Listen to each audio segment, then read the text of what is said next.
કફનની સફેદી અને લાલ ચુનરીની લાલાશ વચ્ચે માત્ર થોડા શ્વાસનું અંતર હોય છે. રૂમમાં ફેલાયેલી તે અજીબ દુર્ગંધ મારા આખા મગજને બહેરું કરી રહી હતી. ત્યાં જ આંટીની ચીસો પાડતી અવાજે મારા કાનના પડદા ફાડી નાખ્યા. સંગીતા, સહી કર, હવે તારા નખરાનું સમય નથી. જો ત્યાં હમણાં આ પેન ન ઉપાડી તો કદાચ મારી લાશ આ રૂમમાંથી બહાર જશે. તેમની આંખોમાં ભય હતો અને મારા હાથમાં પકડેલી પેન ધ્રુજી રહી હતી. સામે બેડ પર પડેલું તે અસ્તિત્વ એકદમ પથ્થર જેવું હતું. મશીનોની બીપનો અવાજ કોઈ બોમ્બના ટાઈમર જેવો લાગતો હતો. વકીલે બેચેનીથી પોતાનો પડખો બદલ્યો. મેડમ, જલ્દી કરો, આપણી પાસે સમય ઓછો છે. લાઇટ ગમે ત્યારે જઈ શકે છે. મેં ભીની નજરોથી આંટીને જોયા અને પછી તે નિર્જીવ શરીરને. હું અહીં કેવી રીતે પહોંચી? તે એક લાંબી અને પીડાદાયક દાસ્તાન છે, જે કદાચ આજે તેના અંજામ સુધી પહોંચવાની હતી. મારું નામ સંગીતા છે. હું જે ઘરાનામાંથી આવતી હતી ત્યાં ધન તો નહોતું, પણ શાંતિ ખૂબ હતી. મારા પિતા એક મજૂર હતા અને માતા એક સીધી સાદી ગૃહિણી. અમે 4 બહેનો હતી અને અમારો કોઈ ભાઈ નહોતો. અમારા સમાજમાં જ્યાં દીકરો ન હોવા પર મેણાટોણા મારવામાં આવે છે, તે મારા પિતાનો વ્યવહાર બિલકુલ અલગ હતો. એક સાંજે પિતા કામ કરીને પાછા ફર્યા તો હાથમાં જલેબીનું પડીકું હતું. અરે સંગીતાની માં, ક્યાં છે? જો હું મારી પરીઓ માટે શું લાવ્યો છું. પિતાએ હસતા હસતા અવાજ દીધો. મમ્મી કિચનમાંથી હાથ લૂછતી બહાર નીકળી અને થોડા ગુસ્સાથી બોલી, અરે, તમે દર બીજા દિવસે મીઠાઈ કેમ લાવો છો? આટલા પૈસા ક્યાંથી આવે છે કે રોજ દાવત ઉડાવવામાં આવે? દીકરીઓના દહેજ માટે પણ તો પૈસા ભેગા કરવાના છે આપણે. પિતાએ પ્રેમથી મારા માથા પર હાથ ફેરવ્યો. આ 4 દીકરીઓ કોઈ બોજ નથી, ભગવાનના આશીર્વાદ છે. જ્યાં સુધી મારા બાહુઓમાં દમ છે, મારી દીકરીઓને કોઈ પણ વસ્તુની કમી નહીં હોય. બસ તું જોતી જા. હું તેમના લગ્ન એવી ધામધૂમથી કરીશ કે આખો મોહલ્લો જોતું રહી જશે. અમે બધી બહેનો પિતાની વાતો સાંભળીને ખડખડાટ હસી પડ્યા. અમને શું ખબર હતી કે ધામધૂમ તો દૂરની વાત છે. અમારા નસીબમાં તો માતમ લખાઈ રહ્યું હતું. જિંદગી ખૂબ શાંતિથી ચાલી રહી હતી, પણ કદાચ ભગવાનને કંઈક બીજું જ મંજૂર હતું. પિતા રોજની જેમ કારીગરો સાથે એક ઊંચી બિલ્ડિંગની છત પર કામ કરી રહ્યા હતા. બપોરનો સમય હતો. હું સ્કૂલમાંથી પાછી આવીને જમી રહી હતી કે અચાનક ગલીમાં શોર મચી ગયો. દરવાજા પર જોરથી ટકોરા પડ્યા. સંગીતા બેટી, સંગીતા, જલ્દીથી દરવાજો ખોલ. આ પડોશી કાકાનો ગભરાયેલો અવાજ હતો. મારું દિલ ધક દઈને બેસી ગયું. હું દોડીને દરવાજો ખોલવા ગઈ તો સામે મહોલ્લાના ઘણા લોકો ભેગા હતા. શું થયું કાકા? બધું બરાબર તો છે ને? મારા ગળામાંથી મુશ્કેલીથી અવાજ નીકળ્યો. તેમણે નજર ઝુકાવી લીધી. તેમનો અવાજ ભરાઈ આવ્યો. બેટી, તારા પિતા છત પર કામ કરતા કરતા અને તેમનો પગ લપસી ગયો. શું? મારા કાનોમાં જાણે ઘંટડીઓ વાગવા લાગી. ક્યાં છે પિતા? તેમને વાગ્યું તો નથી ને? બેટી, હિંમત રાખ. માથા પર ખૂબ ઊંડી ઈજા થઈ હતી અને સ્થળ પર જ તેઓ આ વાતે પૂરી પણ ન કરી શક્યા. પણ તેમની ખામોશી બધું કહી દીધું. હું ચીસ પાડીને ત્યાં જ ઉંબરા પર ઢળી પડી. ઘરની અંદર મમ્મીની પણ એક જોરદાર ચીસ ગૂંજી અને પછી આખા ઘરમાં હાહાકાર મચી ગયો. તે સાયો જે અમને દુનિયાની ધૂપથી બચાવતો હતો, એક જ ક્ષણમાં છીનવાઈ ગયો હતો. થોડી જ વારમાં પિતાની લાશ ઘરના આંગણામાં લાવીને મૂકી દેવામાં આવી. તે ચહેરો જે સવારે હસતો બયો હતો, હવે લોહીથી લથબથ કોઈ પણ હલનચલન વિના પડ્યો હતો. અમે 4 બહેનો અને મમ્મી લાશની આસપાસ બેસીને એમ રડી રહ્યા હતા જાણે અમારી આત્મા શરીરમાંથી ખેંચાઈ ગઈ હોય. હું સૌથી મોટી હતી. મારી ઉંમર માત્ર 16 વર્ષની હતી. મને લાગી રહ્યું હતું જાણે જિંદગીમાં કંઈ બચ્યું જ નથી, બધું ખતમ થઈ ગયું છે. સંબંધીઓની ભીડ લાગવાની શરૂઆત થઈ ગઈ, પણ અમને કોઈના આવવા જવાનો હોશ નહોતો. મમ્મીની હાલત પણ કંઈ અલગ નહોતી. પછી અમારા પરિવારના જ એક વ્યક્તિએ આંટીને આ વિશે જાણકારી આપી. આંટી મારા પિતાના ગામના જૂના પરિચિત હતા, જેમનો અમારે અહીંયા સારો આવરો-જાવર હતો. તે ખૂબ અમીર હતા. ફોન પર જાણકારી મળતા જ તે ત્યાંથી નીકળી પડ્યા. પણ અંતર વધારે હોવાને કારણે તેમને પહોંચવામાં 7 કલાક લાગ્યા. જ્યારે સાંજ થઈ તો એક મોટી ગાડી અમારા ઘરને બહાર આવીને ઊભી રહી. આંટી અંદર દાખલ થયા તો ઘરનું વાતાવરણ ફરીથી શોરબકોરથી ભરાઈ ગયું. હે ભગવાન, ભાઈ સાહેબને શું થઈ ગયું છે? આંટીએ પિતાના ચહેરાને જોઈને રડવાનું શરૂ કરી દીધું. થોડા કલાકો પછી જ પિતાના અંતિમ સંસ્કાર કરી દેવામાં આવ્યા. ઘરે પાછા આવ્યા તો એવું લાગી રહ્યું હતું જાણે અમે સ્મશાનમાંથી પાછા નથી ફર્યા, પણ અમારું ઘર જ સ્મશાન બની ગયું છે. મમ્મી ખૂણામાં બેસીને રડી રહી હતી. પિતાનું દુઃખ પહાડ જેવું હતું જ, પણ 4 યુવાન દીકરીઓની જવાબદારીનો બોજ તેમની કમર તોડી ચૂક્યો હતો. બીજી સવારે જ આંટીએ પોતાનું સામાન પેક કરવાનું શરૂ કર્યું તો મમ્મી હેરાનીથી પૂછ્યું, બેનજી, હજી તો તેમની રાખ ઠંડી પણ નથી થઈ. તમે આટલી જલ્દી પાછા જઈ રહ્યા છો? આંટીએ તેમનો પલ્લો ઠીક કરતા ખૂબ જ સૂકા અવાજમાં કહ્યું, શું કરું બેન, મજબૂરી છે. મારો દીકરો નવીન ઘણા સમયથી કોમામાં છે. તેની દેખભાળ માટે મારે હોસ્પિટલ જવું પડે છે.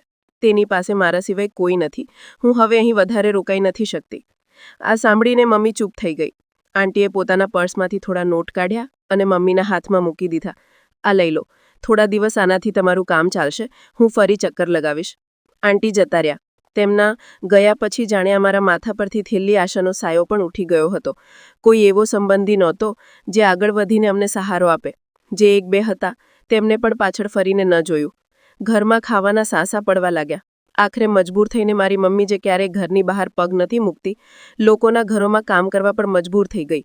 4 દીકરીઓનું પેટ ભરવું સહેલું નહોતું. મમ્મી સવારે જતી અને સાંજે તૂટેલા શરીર સાથે પાછી ફરતી. તેમનો પગાર ખૂબ ઓછો હતો અને મોંઘવારી ખૂબ વધારે. અમારી જિંદગી ગરીબીની ઘંટીમાં પીસાઈ રહી હતી. આ જ રીતે 3 મહિના પાસાર થઈ ગયા. અમને લાગ્યું કે હવે આખી જિંદગી આમ જ વીતી જશે. પણ ત્યારે એકવાર ફરી આંટીની ગાડી અમારા દરવાજા પર આવીને ઊભી રહી. આ વખતે તેમના આવવાનો અંદાજ કંઈક અલગ જ હતો. તે સીધા અંદર આવ્યા અને આંગણામાં પડેલી ખાટલી પર બેસી ગયા. તેમણે ઊંડી નજર અમારા ઘરની તૂટેલી દિવાલો અને જૂના કપડાં પર નાખી. મમ્મી જલ્દીથી પાણીનો ગ્લાસ લઈને આવી અને બોલી, બેનજી, તમે અહીં અચાનક? બધું બરાબર તો છે ને? આંટીએ પાણીનું ઘૂંટ પીને ગ્લાસ એક તરફ મૂક્યો અને બોલી, બધું ક્યાં બરાબર છે બેનજી? મારું ઘર ઉજ્જડ પડ્યું છે. નવીન હોસ્પિટલમાં છે અને હું એકલી આમ તેમની ઠોકરો ખાતી ફરું છું.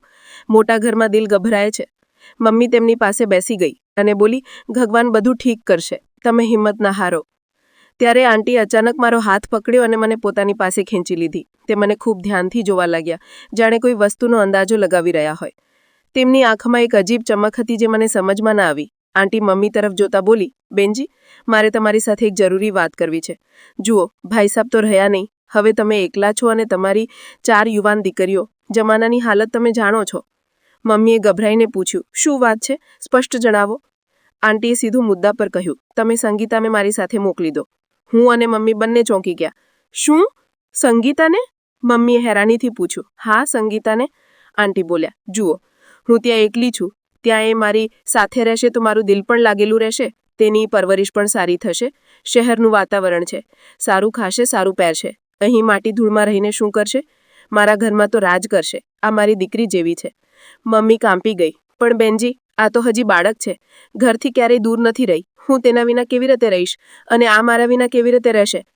આંટીએ તરત જ નોટોની જાડી ગડ્ડી કાઢીને મમ્મીના હાથમાં પકડાવી દીધી.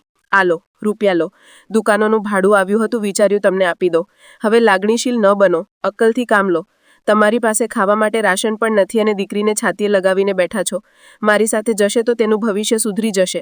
હું ક્યાંક કોઈ અજાણ્યાના હવાલે કરી રહી છું. અમારો સંબંધ વર્ષો જૂનો છે. સગાથી ઓછો નથી. મમ્મીની આંખોમાં આંસુ આવી ગયા. ગરીબી માણસને કેટલો મજબૂર કરી દે છે. એક તરફ મમતા હતી, બીજી તરફ ભૂખ અને જરૂરિયાતો. આંટીએ ફરી કહ્યું, અઠવાડિયે 10 દિવસમાં હું તેની વાત કરાવતી રહીશ. બસ આજે તૈયાર કરી દો. મારે સાંજે નીકળવાનું છે. સવારે હોસ્પિટલ જવાનું છે. મમ્મીએ મારી તરફ જોયું. તેમની નજરમાં માફી હતી. સંગીતા બેટા, કદાચ તારા આંટી સાચું કહી રહ્યા છે. અહીં રહીને તો આપણે ભૂખ્યા જ મરી જઈશું. કદાચ ત્યાં તારું નસીબ ખોલી જાય. મારું દિલ ચીઝ પાડી ઉઠ્યું. હું જવા નથી માંગતી, પણ પૈસાએ મારો અવાજ બંધ કરી દીધો. તે પૈસા મારી નાની બહેનોની ભૂખ મિટાડી શકતા હતા. હું ચૂપચાપ ઊભી થઈ અને મારા 2-4 કપડાં બેગમાં નાખવા લાગી. મારી નાની બહેનો દરવાજા પર ઊભી રડી રહી હતી. ઘરનું વાતાવરણ દુઃખથી ભરાઈ ગયું હતું. જ્યારે હું તૈયાર થઈને બહાર આવી તો આંટીના ચહેરા પર જીત જેવી સ્મિત હતી. તેમણે મારા ખભા પર હાથ મૂક્યો. શાબાશ મારી દીકરી, જોજે ત્યાં તું કેટલી ખુશ રહીશ. હર પ્રકારનો એશો આરામ તારી રાહ જોઈ રહ્યો છે. મમ્મીએ મને ગળે લગાડી, માથું ચૂમ્યું. પોતાનું ધ્યાન રાખજે બેટા, અને આંટીને કોઈ શિકાયતનો મોકો ના આપતી. હું ભારે પગલે આંટીની પાછળ ચાલી. ગાડીમાં બેસતા જ મેં પાછળ ફરીને મારું કાચું મકાન જોયું. મને ખબર નહોતી કે હું તેને ફરી ક્યારે જોઈ શકીશ. ગાડી ચાલી નીકળી. આંટી ડ્રાઇવિંગ સીટ પર બેઠા હતા. જેમ જ અમે મોહલ્લામાંથી બહાર નીકળ્યા તેમ જ તેમનો વ્યવહાર એકદમ બદલાઈ ગયો. તે જે હજી સુધી ખૂબ જ નરમાઈથી વાત કરી રહ્યા હતા, હવે બિલકુલ ખામોશ થઈ ચૂક્યા હતા. તેમની નજર રસ્તા પર જામી હતી. ડરતા ડરતા પૂછ્યું, આંટી, નવીનજીની તબિયત હવે કેવી છે? આંટી એક અજીબ ઠંડા લહેજામાં જવાબ આપ્યો, ત્યાં પહોંચીને જાતે જોઈ લેજે.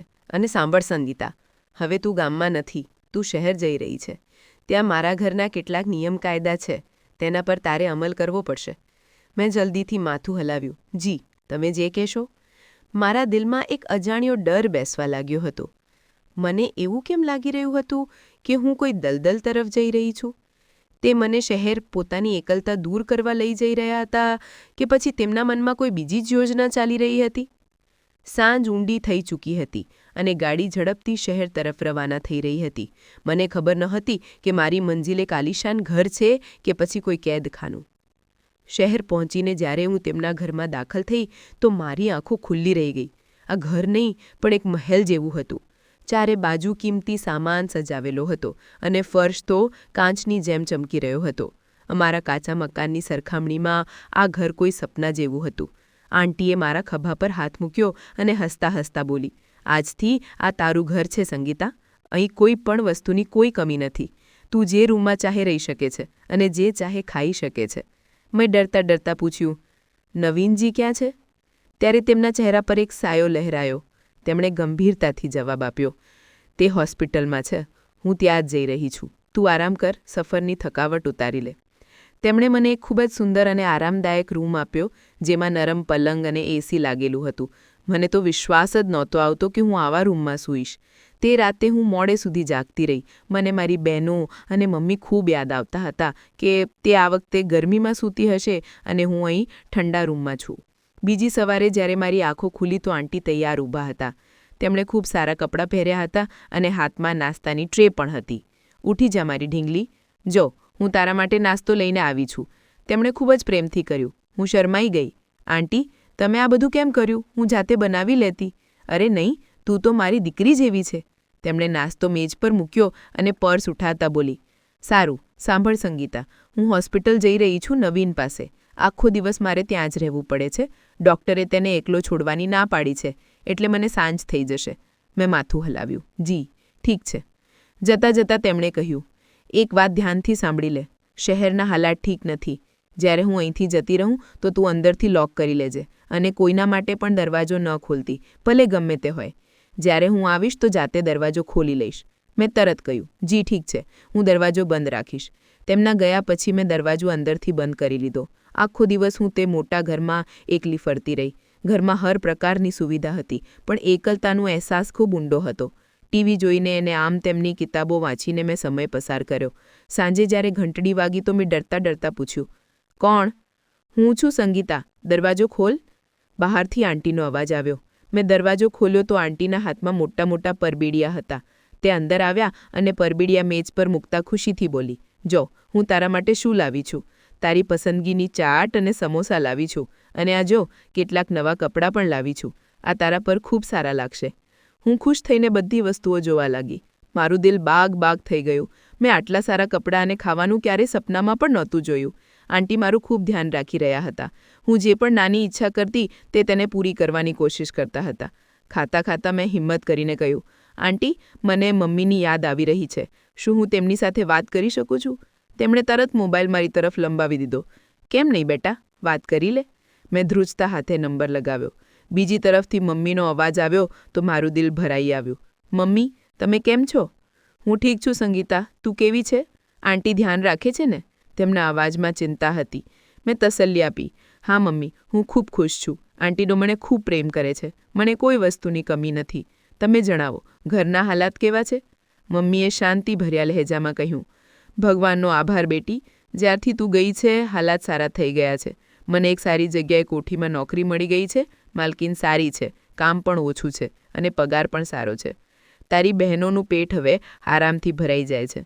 મમ્મીની વાત સાંભળીને મારા દિલ પરથી ખૂબ મોટો બોજ ઉતરી ગયો. હું એ જ વિચારીને પરેશાન હતી કે મારા ગયા પછી તેમનું શું થશે. પણ હવે તેમની રોટી પાણીનો સિલસિલો ચાલી પડ્યો હતો. દિવસો પસાર થતા ગયા. મારો આ રૂટીન બની ગયો હતું કે સવારે આંટી હોસ્પિટલ જતા અને હું દરવાજો બંધ કરીને ઘરમાં એકલી રહેતી. સાંજે આંટી આવતા તો ઢગલામંદ વાતો કરતા અને મારા માટે ભેટ લઈને આવતા. તેમનો પ્રેમ અને પોતાનાપણું દિવસે દિવસે વધતું જ જતું હતું. તે મને પોતાની પાંપણો ઉપર બેસાડીને રાખતા હતા. પણ ક્યારેક ક્યારેક મને અજીબ લાગતું હતું. તે મને એવી રીતે જોતા જાણે તે કોઈ ખૂબ કિંમતી વસ્તુ હોય જેને તે ખોવા નથી માંગતા હોય. તેમની આંખોમાં મમતા ઉપરાંત પણ કંઈક હતું, એક અજીબ બેચેની, જેને તે છુપાવવાની કોશિશ કરી રહ્યા હતા. હું જાણતી નહોતી કે તેમની બધી મોહબ્બત અને પોટાણાપણા પાછળ તેમના દિલમાં શું ચાલી રહ્યું છે. તે મારા માટે આટલા મહેરબાન કેમ હતા? શું ખરેખર માત્ર એકલતાને કારણે કે પછી કોઈ બીજો જ હેતુ હતો? હું તે સમયે આ બધી વાતોથી અજાણ હતી અને પોતાના નસીબ પર ખુશ થઈ રહી હતી કે મને આટલા સારા આંટી મળી ગયા છે. એક રાત તે મારી પાસે બેસીને મારા વાળમાં કાંસકો કરી રહ્યા હતા કે અચાનક તેમનો હાથ રોકાઈ ગયો. તે અરીસામાં મને ધ્યાનથી જોવા લાગ્યા. સંગીતા, તું મને કેટલો પ્રેમ કરે છે? તેમણે અચાનક પૂછ્યું. મેં હસીને જવાબ આપ્યો. ખૂબ વધારે આંટી. તમે મને નવી જિંદગી આપી છે. હું તમારા માટે કંઈ પણ કરી શકું છું. તેમણે ઊંડો શ્વાસ લીધો અને પછી ધીમેથી બોલી. કંઈ પણ? હું તેમની વાત સમજી ના શકી એટલે બસ માથું હલાવી દીધું. મને શું ખબર હતી કે મારો આ જવાબ મારી જિંદગીમાં કેટલું મોટું તોફાન લાવવાનો છે. આંટીની મહેરબાનીઓ માત્ર એક જાણ હતી કે ખરેખર પ્રેમ. આ તો હવે જ સમય બતાવવાનો હતો. હાલ તો હું તેમના પાથરેલા ફૂલો પર ચાલી રહી હતી, તેમના તે કાંટાઓથી બેખબર જે આગળ મારી રાહ જોઈ રહ્યા હતા. દિવસો આમ જ પસાર થઈ રહ્યા હતા કે એક સાંજે આંટી મારા રૂમમાં આવ્યા અને બેડની કિનારી પર બેસી ગયા. તેમનો ચહેરો ખૂબ ગંભીર હતો અને આંખોમાં એક અજીબ વીરાની હતી. તેમને આમ જોઈને મારા દિલમાં ધડકન ઉપડી. આંટીએ મારી તરફ જોયું અને ભારે અવાજમાં બોલી. સંગીતા, મારે તારી સાથે ખૂબ જરૂરી વાત કરવી છે. હું જાણું છું કે તું તારા પિતાની સારી દીકરી છે. શું તું મારી વાતનું માન રાખીશ? મેં હેરાનીથી તેમની તરફ જોયું. તેમનો લહેજો એવો હતો જાણે તે કોઈ મોટી મુસીબતમાં હોય. હું જલ્દીથી સીધી થઈને બેસી ગઈ અને પૂછ્યું, શું વાત છે? તમે આદેશ કરો. હું તો તમારી દીકરી જેવી છું. મારી વાત સાંભળતા જ તેમની આંખોમાં આંસુ આવી ગયા. તેમણે મારો હાથ પકડ્યો અને ભરેલા અવાજમાં બોલી. મારો આ દુનિયામાં કોઈ નથી. ના મારો પતિ જીવતો છે અને હવે ના કોઈ બીજો સહારો. બસ એક દીકરો છે અને તે પણ જીવતી લાશ બનીને પડ્યો છે. આ કહેતા જ તેમની આંખોમાંથી આંસુ વહેવા લાગ્યા. તે સતત રડતી રહી. હું સમજી નહોતી શકતી કે અચાનક આટલા નિરાશ કેમ થઈ રહ્યા છે. હું તડપીને તેમને ગળે વળગી અને દિલાસો આપતા બોલી. તમે આ રીતે ન રડો. જણાવો શું વાત છે. જો હું કોઈ મદદ કરી શકું છું તો જરૂર કરીશ. તમે મારા માટે મારા માતા પિતા જેવા જ છો. તેમણે પોતાના આંસુ લૂછ્યા અને મારી આંખોમાં જોતા બોલી. જો તું ખરેખર મને પોતાની સમજે છે તો હમણાં જ તૈયાર થઈ જા અને મારી સાથે હોસ્પિટલ ચાલ. હું એક પણ માટે રોકાઈ ગઈ. હોસ્પિટલ? ત્યાં જઈને હું શું કરીશ? મેં મૂંઝવણભર્યા અંદાજમાં પૂછ્યું. નવીનજી તો કોમામાં છે. તે તો વાત પણ નથી કરી શકતા. તેમણે મારું માથું ફેરવ્યું. તેમની આંખો ફરી ભરાઈ આવી. તેમણે બંને હાથ પકડી લીધા અને વિનંતી ભર્યા સ્વરમાં બોલી. હું ઈચ્છું છું કે મારા નવીનના માથા પર સહેરો સજ્જે.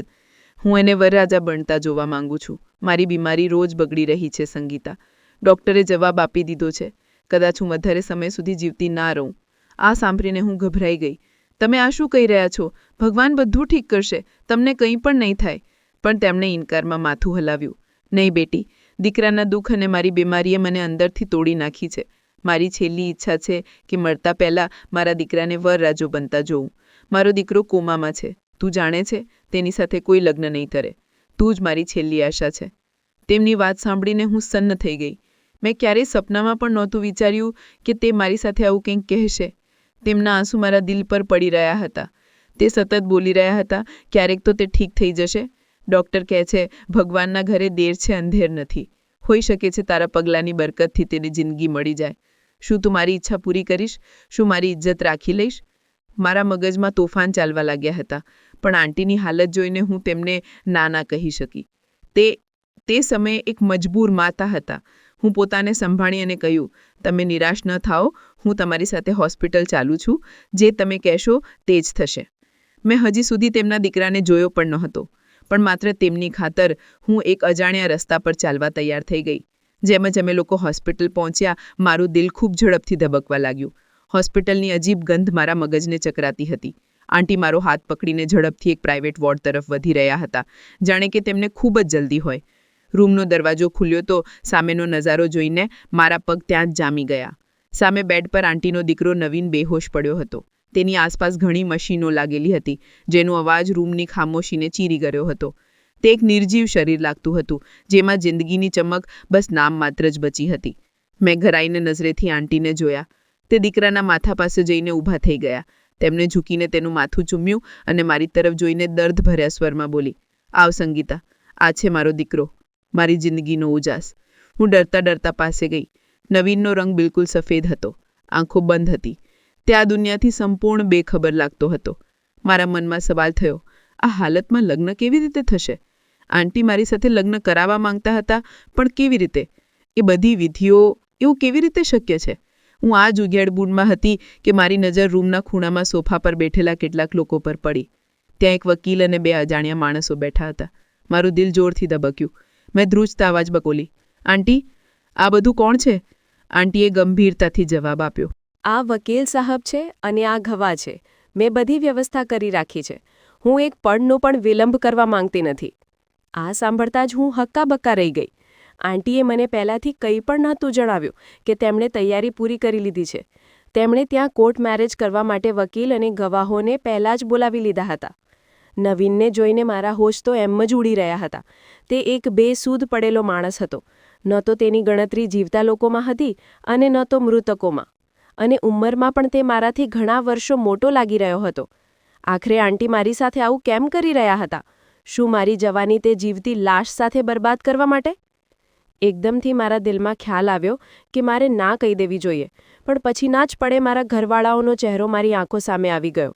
મને લાગ્યું કે આંટીએ મારા પરિવારની ખૂબ મદદ કરી છે અને જો હું ઇનકાર કરી દઉં તો તે શું વિચારશે અને તે મારા માટે કંઈ ખરાબ ના વિચારી શકે.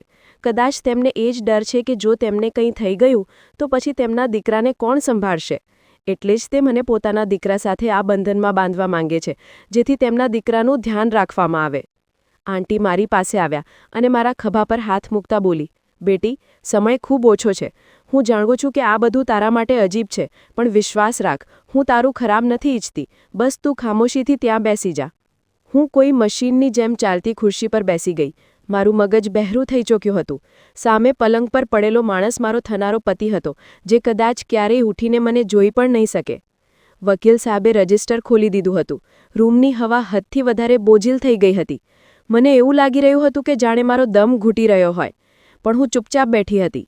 આંટીનો પ્રેમ અને અહેસાનસે મારી જીભ પર તાળું લગાવી દીધું હતું. વકીલ સાહેબ લગ્નના ફોર્મ પર કંઈક લખી રહ્યા હતા અને આંટી તેમના માથે ઊભા રહીને હિદાયતો આપી રહ્યા હતા. આ દરમિયાન મારી નજર દરવાજા પર પડી, જ્યાં હોસ્પિટલના ડ્રેસ પહેરેલી એક સ્ત્રી ઊભી મને અજીબ નજરોથી જોઈ રહી હતી. તેણે મને આંખોના બહાર આવવાનો ઇશારો કર્યો. મારું દિલ જોરથી ધબકી ઉઠ્યું. મેં આંખના કિનારીઓથી આંટી તરફ જોયું, જે વકીલ સાહેબ સાથે વાતોમાં વ્યસ્ત હતી. હું મારી ખુશીમાંથી ધીમે ધીમે ઊભી થઈ અને એવું જાહેર કરતા બતાવ્યું કે હું પાણી પીવા જઈ રહી છું. ધીમે ધીમે ચાલતી હું રૂમમાંથી બહાર નીકળી આવી. જેમ જ દરવાજામાંથી બહાર નીકળી, તે સ્ત્રીએ મારો હાથ પકડી લીધો અને મને ખેંચીને થોડે દૂર લઈ ગઈ. તેના ચહેરા પર ડર અને હમદર્દીના ભાવ હતા. તું કોણ છે અને મને અહીં કેમ લાવી છે? હું ગભરાઈને પોતાનો હાથ છોડાવતા બોલી. તે સ્ત્રી જલ્દી બોલી, હું અહીંની જૂની નોકરાણી છું અને ઘણા વર્ષોથી આ વોર્ડમાં ડ્યુટી આપી રહી છું. હું તને એક બહેન સમજીને સમજાવવા આવી છું. તું આ શું ગજબ કરવા જઈ રહી છે? હું હેરાન રહી ગઈ. શું મતલબ? તું કેમ કહી રહી છે કે હું મારી જિંદગી ખરાબ કરવા ચાલી છું? તેણે દબાયેલા અવાજમાં કહ્યું, આ છોકરો નવીન ઘણા વર્ષોથી આમ જ પડ્યો છે. ડૉક્ટર સાહેબ કહી ચૂક્યા છે કે તેના ઠીક થવાની હવે કોઈ આશા નથી. તે બસ મશીનોના સહારે જ શ્વાસ લઈ રહ્યો છે. આ જીવતી લાશ છે. તેની વાતો સાંભળીને મને ચક્કર આવવા લાગ્યા. મેં સહારો લેવા માટે દિવાલ પર હાથ મૂક્યો. તે મારા વધુ નજીક આવી અને ખાંડી લહેજામાં બોલી, તારી આ આંટી ખૂબ જાલિમ સ્ત્રી છે. આ આખી હોસ્પિટલમાં મશહૂર છે. તે તારી સાથે ખૂબ મોટો જુલ્મ કરવાની છે. તે માત્ર એટલે તારા લગ્ન કરાવી રહી છે, જેથી તું આખી ઉંમર તેના લાચાર દીકરાની સેવા કરતી રહે. તેણે તને ફસાવી છે. આ સાંભળતા જ મારી આંખોમાં આંસુ આવી ગયા. પણ હવે હું શું કરું? હું તો ફસાઈ ચૂકી છું. તે બોલી, તું એવું કર, અહીંથી ભાગી જા. જ્યારે તું ભાગી જઈશ તો તારી આ આંટી તારા લગ્ન કેવી રીતે કરાવશે? મને તારા પર દયા આવી છે, કારણ કે તું આટલી નાની ઉંમરની છે અને એક બેહોશ પડેલા માણસ સાથે તારા લગ્ન કરાવવામાં આવી રહ્યા છે. મેં ડરતા પાછળ ફરીને જોયું કે ક્યાંય કોઈ જોઈ તો નથી રહ્યું. નોકરાણી ફરી બોલી, જરા વિચાર, લગ્ન કેવી રીતે થશે? લગ્ન માટે છોકરા અને છોકરીની સંમતિ જરૂરી હોય છે. તે છોકરાની તો સંમતિ જ નહીં હોય. તે કોઈ વિધિ નહીં કરે તો આ લગ્ન કેવી રીતે જાયઝ થશે? તેને તો ખબર જ નહીં હોય કે તેના લગ્ન થઈ રહ્યા છે. આ બધું ડ્રામા છે. પોતાની જિંદગી બચાવ અને અહીંથી ચાલી જા. હજી પણ સમય છે. બહારનો દરવાજો ખુલ્લો છે. તેની વાતોએ મારા મગજમાં હલચલ મચાવી દીધી. મારા દિલને થયું કે ખરેખર હું ભાગી જાઉં. મેં પગ વધારવાનો ઈરાદો કર્યો જ હતો કે અચાનક વોર્ડનો દરવાજો ખુલ્યો અને આંટી બહાર નીકળી આવ્યા. તેમની નજર જેમ અમારા બંને પર પડી તે એકદમ ખતરનાક થઈ ગયા.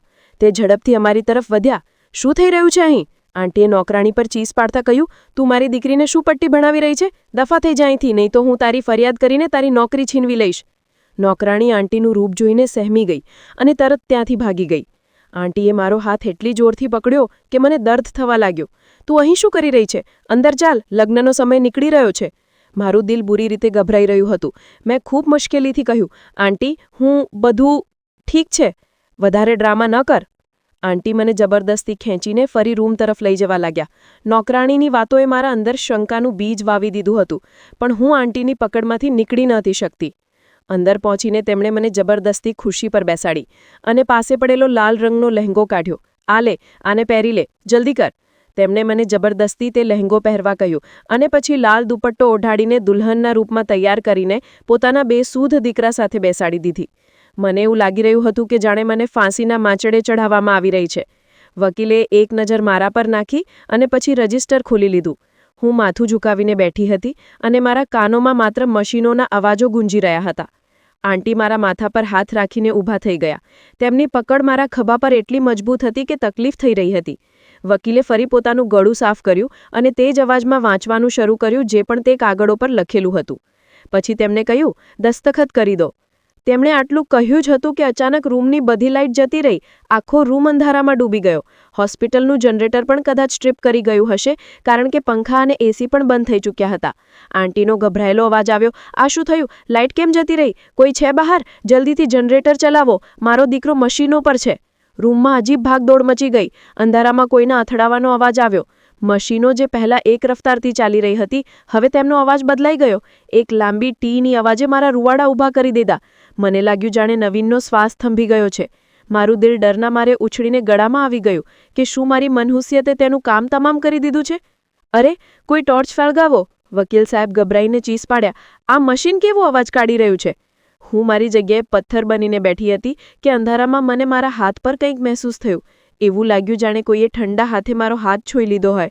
હું ડરના મારે ચીસ પાડી ઉઠી અને ઝટકાથી પાછળ હટી ગઈ. "શું થયું સંગીતા?" આંટીએ અંધારામાં ચીસ પાડીને પૂછ્યું. "આંટી, મારો હાથ, કોઈ મારો હાથ પકડ્યો છે." મારો અવાજ ધ્રુજી રહ્યો હતો. "બકવાસ ન કર, ત્યાં તારે અને નવીન સિવાય કોઈ નથી અને નવીન તો હલી પણ નથી શકતો." આંટી ગુસ્સેથી બોલ્યા. ત્યારે અચાનક લાઇટ પાછી આવી ગઈ. રૂમ ફરીથી રોશન થઈ ગયો. મેં સામે જોયું તો મારી આંખો ફાટી રહી ગઈ. મશીન હજી પણ શોર મચાવી રહી હતી, પણ બેડ પરનો નજારો બદલાઈ ચૂક્યો હતો. નવીન, જે છેલ્લા ઘણા વર્ષોથી હલ્યા વિના પડ્યા હતા, તેમને હાથ બેડની રેલિંગ પર હતા અને તે ઉઠવાની કોશિશ કરી રહ્યા હતા. તેમની આંખો ખુલ્લી હતી અને તે હેરાનીથી રૂમમાં હાજર લોકોને જોઈ રહ્યા હતા. આંટીની નજર જેમ બેડ પર પડી, તેમના મોંમાંથી જોરદાર ચીસ નીકળી પડી. વકીલ સાહેબ અને જે ગવાહ હતા તે પણ ગભરાઈને દિવાલથી અડી ગયા. તેમને વિશ્વાસ જ નહોતો આવી રહ્યો કે જે માણસ હમણાં થોડીવાર પહેલાં મુર્દા જેવો પડ્યો હતો તે અચાનક ઉઠીને બેસી ગયો. નવીને સૂકા હોઠો પર જીભ ફેરવી અને ખૂબ ધીમા અવાજમાં બોલ્યા, "મમ્મી, પાણી." આ સાંભળતા જ તો આંટી જાણે દીવાની થઈ ગયા. તે દોડીને બેડ તરફ લપક્યા અને નવીનને ગળે લગાવી લીધો. "મારો દીકરો, મારો નવીન, તું બોલી રહ્યો છે? તે મને ઓળખી લીધી?" આંટી પાગલોની જેમ તેનું મોં ચૂમી રહ્યા હતા. "ડૉક્ટરને બોલાવો, જલ્દીથી ડૉક્ટરને બોલાવો, મારો દીકરો હોશમાં આવી ગયો છે." હું ત્યાં જ ખુરશી પર ધ્રુજી રહી હતી. આ નજારો મારા માટે કોઈ ચમત્કારથી ઓછો ન હતો અને કોઈ આઘાતથી પણ ઓછો ન હતો. જે માણસ સાથે હું મજબૂરીમાં લગ્ન કરવા જઈ રહી હતી તે ઠીક લગ્નના સમય હોશમાં આવી ચૂક્યો હતો. ડૉક્ટર અને નર્સ દોડતા રૂમમાં આવ્યા. સિનિયર ડૉક્ટરે જ્યારે નવીનની ખુલ્લી આંખો જોઈ તો તે પણ હેરાન થઈ ગયા. "આ તો અશક્ય છે," ડૉક્ટર ગણગણ્યા. "મેડિકલ સાયન્સમાં આવા ખૂબ ઓછા મામલા હોય છે. આ ખરેખર ચમત્કાર છે." તેમણે બધાને પાછળ હટવા કહ્યું અને નવીનની તપાસ કરવા લાગ્યા. આંટી હાથ જોડીને ભગવાનનો આભાર માની રહ્યા હતા. તેમના આંસુ થમવાનું નામ જ નહોતા લઈ રહ્યા. મેં નજર ઉઠાવીને નવીન તરફ જોયું. ડૉક્ટર સવાલ પૂછી રહ્યા હતા અને તે ધીમે ધીમે માથું હલાવી રહ્યા હતા. અચાનક તેમની નજર મારા પર પડી. તે નજરો ખાલી નહોતી, તેમાં ઘણા સવાલ હતા. હું ગભરાઈને રૂમમાંથી બહાર નીકળવા લાગી, પણ આંટીએ મારો હાથ પકડી લીધો. "તું ક્યાંય નહીં જાય." તેમના અવાજમાં ડર નહીં પણ ખુશી હતી.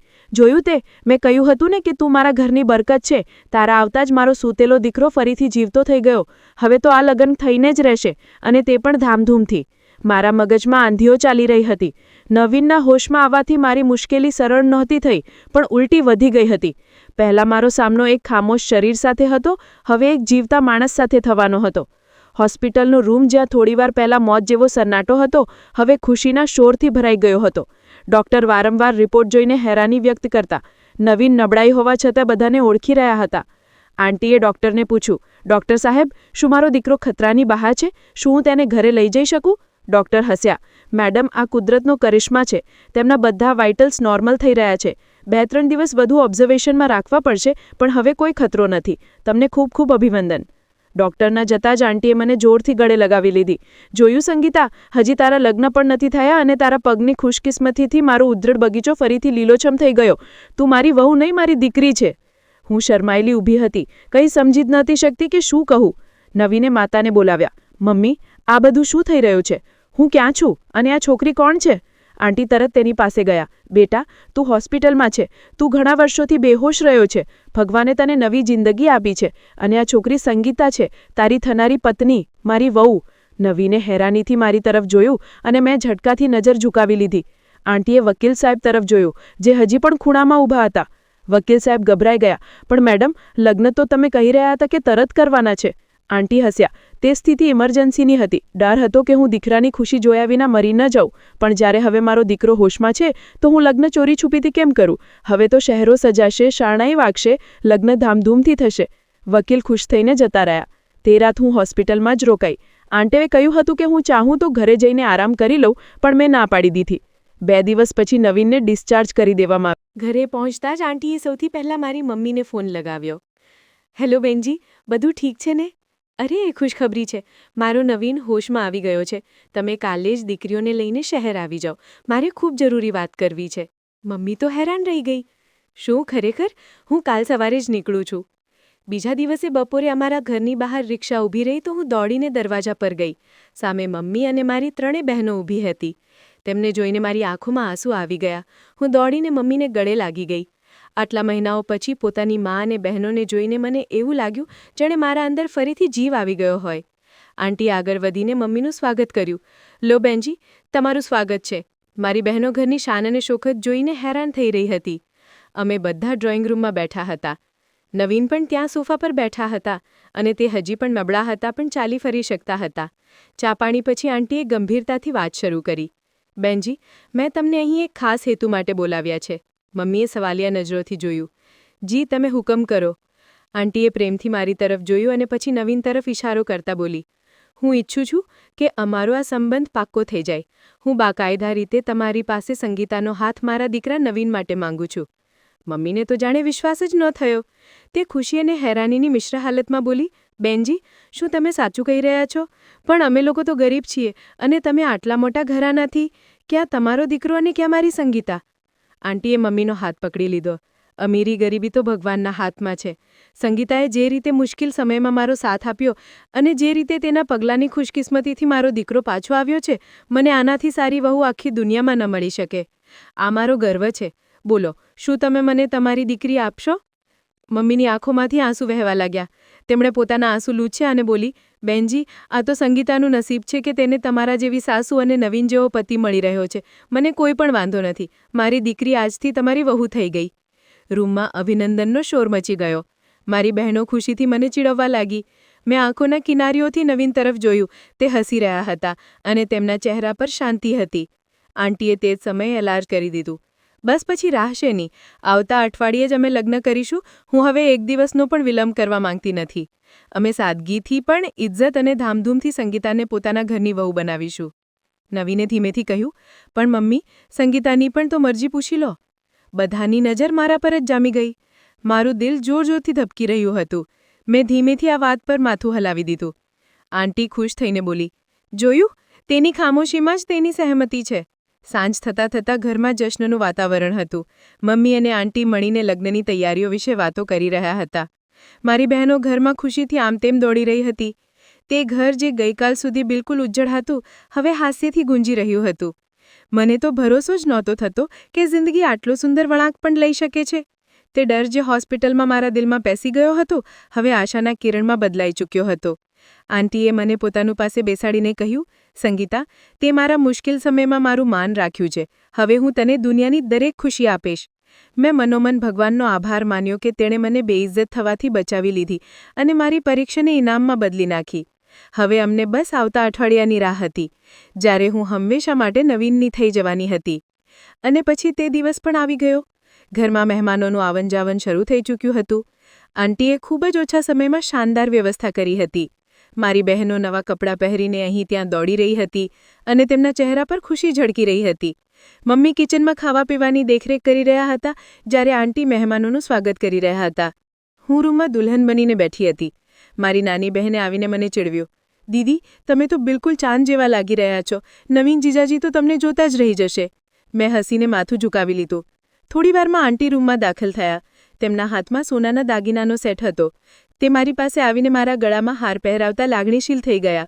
સંગીતા, મારી દીકરી, આ તે સેટ છે જે મેં વર્ષો પહેલાં મારી થનારી વહુ માટે બનાવ્યું હતું. આજે મારી એ ઈચ્છા પૂરી થઈ રહી છે, તો આજે ખૂબ પ્યારી લાગી રહી છે. મેં આંટીનો હાથ પ્રેમથી પકડી લીધો. આ બધું તો તમારો પ્રેમ છે, હું તો આના કાબિલ પણ નહોતી. આવું ના કહેહ. આંટીએ મારા માથા પર હાથ ફેરવ્યો. તું તો મારા ઘરની રોનક છે. ચાલ હવે બહાર ચાલ, પંડિતજી આવી ગયા છે. જ્યાં બધા સંબંધીઓ બેઠા હતા, મારું દિલ ઝડપથી ધબકી રહ્યું હતું. નવીન પણ બીજી તરફથી આવીને બેઠા હતા. પંડિતજીના મંત્રોનો અવાજ ગુંજ્યો અને જેમ જેમ વિધિઓ આગળ વધતી ગઈ, ચારે બાજુ શાંતિ છવાઈ ગઈ. બધાની નજર અમારા બંને પર હતી. હું વિધિઓ નિભાવતા ભીની આંખોથી મારી મમ્મીને પણ જોઈ રહી હતી. અને જેમ જ અમારા લગ્ન સંપન્ન થયા, અભિનંદનનો શોર મચી ગયો. મમ્મી અને બહેનો મને ગળે લગાવીને રડવા લાગી. આ ખુશીના આંસુ હતા. તે ગમના વાદળો જે અમારા માથા પર મંડરાઈ રહ્યા હતા, હવે વિખરાઈ ચૂક્યા હતા. ખાવા પીવા પછી બધા મહેમાનો જતા રહ્યા હતા. આંટી ખુદ નવીનના રૂમમાં લઈને મને બેસાડ્યા. એ જ રૂમ હતો જ્યાં થોડા દિવસ પહેલાં સુધી વીરાની હતી, પણ આજે આ રૂમ ફૂલોથી સજાવેલો હતો. થોડીવાર પછી દરવાજો ખુલ્યો અને નવીન અંદર દાખલ થયા. તે ખૂબ સારા લાગી રહ્યા હતા અને શેરવાનીમાં ખૂબ હેન્ડસમ દેખાઈ રહ્યા હતા. તેમણે દરવાજો બંધ કરીને મારી પાસે આવીને બેસી ગયા. મારું દિલ જોર જોરથી ધબકી રહ્યું હતું. નવીન નરમાઈથી બોલ્યા, તું ખુશ તો છે ને? મેં ખૂબ મુશ્કેલીથી જવાબ આપ્યો, જી. તેમણે ફરી હસતા હસતા કહ્યું, હું જાણું છું કે આ બધું ખૂબ અજીબ અંદાજમાં થયું છે. તમે મને હોસ્પિટલમાં જે હાલતમાં જોયો હતો, કદાચ તે સમયે તમને ડર લાગ્યો હશે કે આ કેવી જિંદગી છે, પણ ભરોસો કરજે સંગીતા, જ્યારે હું કોમામાં હતો તો હું બધું સાંભળી શકતો હતો. મને તારી અને મમ્મીની વાતો ધીમે ધીમે સંભળાઈ રહી હતી. મેં હેરાનીથી માથું ઊંચાડીને તેમને જોયું. શું ખરેખર તમે બધું સાંભળી રહ્યા હતા? હા, નવીને ગંભીરતાથી કહ્યું. જે દિવસે મમ્મી રડી રહ્યા હતા અને તમે તેમને દિલાસો આપી રહ્યા હતા, મને ત્યારે જ અહેસાસ થઈ ગયો હતો કે તમે ખૂબ નેક દિલની છોકરી છો. તમે મને બીમાર માણસ હોવા છતાં લગ્ન માટે હા પાડી દીધી, અને આ ખૂબ મોટી કુરબાની છે. હું આ અહેસાન ક્યારેય નહીં ભૂલું. મેં જલ્દીથી કહ્યું, આ કોઈ અહેસાન નથી નવીનજી, આ તો મારો ધર્મ હતો, અને પ્લીઝ મને તમે નહીં તું કહીને બોલાવજો, મને વધારે સારું લાગશે. મેં આગળ કહ્યું, આંટીએ મારા અને મારા ઘરવાળા ઉપર ખૂબ અહેસાન કર્યા છે. હું તેમની ખુશી માટે કંઈ પણ કરી શકતી હતી. નવીને મારો હાથ પકડી લીધો. હું વાયદો કરું છું સંગીતા કે હું તને ક્યારેય પણ ફરિયાદનો કોઈ મોકો નહીં આપું. હું તને એ બધી ખુશી આપીશ જેની તું હકદાર છે. અમે મળીને એક નવી જિંદગી શરૂ કરીશું. તેમની વાતોએ મારા દિલમાં ઘર કરી લીધું. તે ડર અને મૂંઝવણો જે મારા દિલમાં હતી, બધી ખતમ થઈ ચૂકી હતી. હવે મને લાગ્યું કે હું સુરક્ષિત હાથોમાં છું. બીજા દિવસે સવારે જ્યારે હું ઉઠી તો આંટી નાસ્તાનો ટેબલ સજાવી રહ્યા હતા. તે ખૂબ ખુશ હતા. આવ મારી દુલ્હન, આવ, નાસ્તો કર. આંટીએ ખૂબ જ પ્રેમથી કહ્યું. અમે બધાએ મળીને નાસ્તો કર્યો. નવીન અને આંટીની ખુશી જોઈને મને ખૂબ શાંતિ મળી. મારી બહેનો પણ 2 દિવસ પછી પાછા પોતાના ઘરે જતા રહ્યા. મમ્મી જતા સમયે ખૂબ શાંતિમાં હતા. તેમને ભરોસો થઈ ગયો હતો કે હું અહીં રાજ કરીશ. જિંદગી પોતાના રૂટીન પર આવી ગઈ હતી. નવીનને થોડા સમય પછી પોતાનો ધંધો ફરીથી સંભાળી લીધો. તે મારું ખૂબ ધ્યાન રાખતા હતા. આંટી તો મારા પર જીવ છાંટતા હતા. તે મને ઘરનું કોઈ પણ કામ કરવા દેતા નહોતા. અમે અવારનવાર સાંજે બહાર ફરવા જતા અથવા પછી ઘરમાં બેસીને વાતો કરતા. મને ભરોસો જ નહોતો થતો કે આ એ જ આંટી છે જે હોસ્પિટલમાં મને જબરદસ્તી લગ્ન માટે મજબૂર કરી રહ્યા હતા. તે ખરેખર મારી ભલાઈ ઈચ્છતા હતા. તેમનો તે નિર્ણય જે તે સમયે મને જુલ્મ લાગી રહ્યું હતું, ખરેખર મારી જિંદગીનો સૌથી શ્રેષ્ઠ નિર્ણય સાબિત થયો હતો. હું અને નવીન એકબીજાની ખૂબ નજીક આવી ગયા. અમારી જિંદગી મોહબ્બત અને શાંતિથી પસાર થવા લાગી હતી. ભગવાને અમને દરેક ખુશી આપી દીધી હતી. આંટી અવારનવાર મને જોઈને કહેતા, સંગીતા, તું મારા ઘરની રોનક છે. હું બસ સાંભળીને હસી દેતી અને તેમને ગળે વળગી પડતી. સમય ઝડપથી પસાર થતો ગયો. દિવસો અઠવાડિયામાં અને અઠવાડિયા મહિનાઓમાં બદલાઈ ગયા. અમારી જિંદગીમાં ખુશીઓ જ ખુશીઓ હતી. પણ જિંદગી હંમેશા એક જેવી નથી રહેતી. દરેક ખુશી સાથે કોઈને કોઈ ગમ પણ જોડાયેલો હોય છે. અમને ખબર નહોતી કે આ હસતી હસાવતી મહેફિલ જલ્દી જ ઉદાસ થવાની છે. આંટીની તબિયત દેખાવમાં તો ઠીક લાગી રહી હતી, પણ અંદરથી જવાબ આપી રહી હતી. સમય પાંખ લગાવીને ઉડી રહ્યો હતો. હું અને નવીન એક ખુશહાલ જિંદગી ગુજારી રહ્યા હતા. નવીને પોતાનો કારોબારને ખૂબ ઊંચાઈઓ આપી દીધી હતી અને અમે બંને પોતાની દુનિયામાં ખોવાઈ ગયા હતા. આંટી અવારનવાર અમને જોઈને હસીને કહેતા કે સંગીતા, તું મારા ઘરની રોનક છે. હું બસ સાંભળીને હસી દીધી અને દિલથી વિચારતી કે આ સ્વર્ગ તેણે મને આપ્યું છે. અને બસ આવી રીતે હસતા રમતા 2 વર્ષ પસાર થઈ ગયા. પછી અચાનક આંટીની તબિયત બગડવા લાગી. તે બીમાર રહેવા લાગ્યા અને નબળાઈ એટલી વધી ગઈ કે તે પલંગ પર જ રહેવા લાગ્યા. ડૉક્ટરે તેમનો ખૂબ ઇલાજ કર્યો, પણ કદાચ તેમનો સમય નજીક આવી ચૂક્યો હતો. હું અને નવીન દિવસ રાત તેમની સેવામાં લાગેલા રહેતા હતા. એક રાત આંટીની તબિયત ખૂબ વધારે ખરાબ થઈ ગઈ. નવીન ડૉક્ટરને લેવા ગયા હતા. હું આંટી પાસે બેસીને તેમના પગ દબાવી રહી હતી કે તેમણે ધીમેથી મારું નામ પુકાર્યું. સંગીતા બેટી. તેમનો અવાજ ખૂબ ધીમો હતો. હું જલ્દીથી માથું ઝુકાવીને બોલી, આંટી, હું અહીંયા જ છું. તમે કંઈ કહી રહ્યા છો? તેમણે ધ્રુજતા હાથે મારો હાથ પકડ્યો અને મારી આંખોમાં જોતા બોલી, મને માફ કરી દેજે બેટી. મેં તે રાત હોસ્પિટલમાં તારા પર ખૂબ દબાણ નાખ્યું હતું. મેં તારી મજબૂરીનો ફાયદો ઉઠાવ્યો અને તને એક એવા છોકરા સાથે બાંધવા ચાહ્યું જે કોમામાં હતો. મને ડર હતો કે ક્યાંક મારા મરી ગયા પછી મારો નવીન એકલો ન રહી જાય. મેં તેમના માથા પર હાથ ફેરવ્યો અને મારી આંખોમાં આંસુ આવી ગયા. તમે આવું ના કહો આંટી, તમે તો મારી જિંદગી સુધારી દીધી છે. જો તમે તે દિવસે જબરદસ્તી ન કરી હોત તો કદાચ હું આજે પણ ગરીબીની ઘંટીમાં પીસાઈ રહી હોત. તમે મને નવીન જેવો પતિ આપ્યો જે મારું હર રીતે ધ્યાન રાખે છે. હું તમારી આભારી છું. આંટીના ચહેરા પર એક સ્મિત આવી ગઈ. મારું દિલ હવે શાંતિથી છે. મને લાગે છે કે હવે મારું બોલાવો આવી ગયો છે. બસ તું મારા નવીનનું ધ્યાન રાખજે, તે તને ખૂબ ચાહે છે. એટલામાં નવીન ડૉક્ટરને લઈને રૂમમાં આવ્યા. ડૉક્ટરે ચેકઅપ કર્યું પણ તેમણે અફસોસથી માથું હલાવી દીધું. આંટીએ નવીનને પણ પોતાની પાસે બોલાવ્યા. નવીન બેટા, સંગીતાનું ધ્યાન રાખજે. આ હીરા જેવી છોકરી છે, તેને ક્યારેય દુઃખ ન આપતો. આ તેમની છેલ્લી વસિયત હતી. નવીનની આંખોમાંથી આંસુ વહેવા લાગ્યા. મમ્મી, તમે અમને છોડીને નથી જઈ શકતા. અમને હજી તમારી જરૂર છે.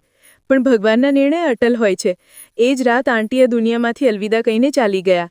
ઘરમાં હાહાકાર મચી ગયો. તે અસ્તિત્વ જે અમારા માથા પર સાયો બનીને હતું હંમેશા માટે ખામોશ થઈ ગયું.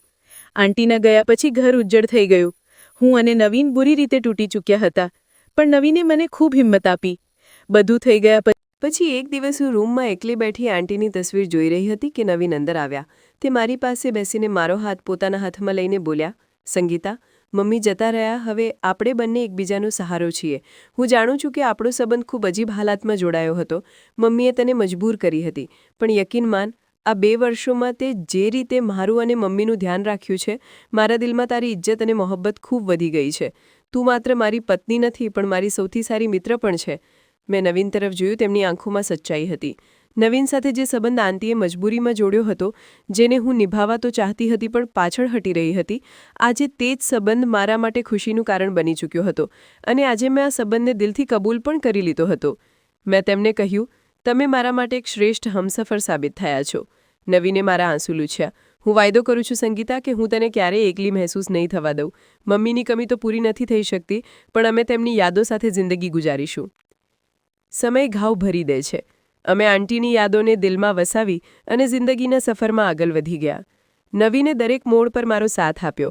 તેમણે મારી બહેનોના લગ્ન કરાવ્યા અને એક પિતા અને ભાઈની જેમ જવાબદારી નિભાવી. મારી માં અવારનવાર કહેતી હતી, સંગીતા, તારું નસીબ જાગી ગયું છે. આજે જ્યારે હું પાછળ ફરીને જોઉં છું તો મને તે હોસ્પિટલની ભયાનક રાત યાદ આવે છે જ્યારે હું ડરથી ધ્રુજી રહી હતી અને વિચારી રહી હતી કે મારી જિંદગી ખતમ થઈ ગઈ છે. મને લાગતું હતું કે આ કોમામાં પડેલા માણસ, તેની સાથે કેવી રીતે જિંદગી ગુજારીશ.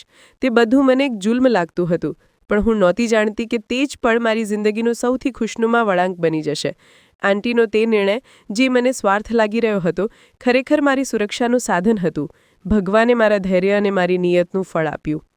તે વાયદો જે મેં રડતા રડતા કર્યો હતો, આજે મારી સ્મિતનું કારણ છે. હું મારા ઘરમાં ખુશ છું અને શાંતિમાં છું. મારી પાસે એક પ્રેમ કરનારો પતિ છે, ધન દોલત છે, ઇજ્જત છે અને શાંતિ છે.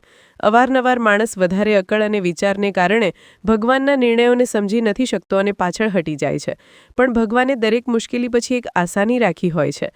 મારી કહાનીનો આ જ બોધપાઠ છે કે ક્યારેક ક્યારેક જિંદગી આપણને એવા મોડ પર લાવીને ઊભા કરી દે છે જ્યાં બધા રસ્તા બંધ લાગે છે. લાગે છે કે આપણી સાથે ખૂબ ખોટું થઈ રહ્યું છે, પણ ઘણીવાર તે જ રસ્તો આપણને આપણી મંઝિલ સુધી લઈ જાય છે. મોટા જો કોઈ નિર્ણય કરે છે તો તેમાં પણ આપણી ભલાઈ છુપાયેલી હોય છે. ભલે તે સમયે આપણને તે નિર્ણય કડવો લાગે, પણ ભગવાન પર ભરોસો માણસનું નસીબ બદલી દે છે. જે વસ્તુ આપણને મજબૂરી લાગે છે, તે જ પછીથી ભગવાન તરફથી આપણી ખુશી બની જાય છે. તો મિત્રો, તમને આ વાર્તા કેવી લાગી મને કમેન્ટ સેક્શનમાં જરૂર જણાવો. મારી ચેનલને સબસ્ક્રાઇબ કરી વિડીયોને લાઇક કરી દો અને વિડીયોને હાઇપ પણ આપો. અને આવી જ બીજી રોમાંચક વાર્તાઓ સાંભળવા માટે મારી ચેનલને સબસ્ક્રાઇબ કરો. આ વિડીયો ફક્ત અને ફક્ત મનોરંજનના હેતુથી બનાવવામાં આવ્યો છે. બધા પાત્રો કાલ્પનિક છે. વાસ્તવિક વ્યક્તિઓ જીવિત કે મૃત અથવા વાસ્તવિક ઘટનાઓ સાથે કોઈ સમાનતા વિશુદ્ધ રીતે સંયોગ છે. કોઈ પણ વ્યક્તિ ધર્મ કે જાતિને ઠેસ પહોંચાડવાનો ઈરાદો નથી. ધન્યવાદ.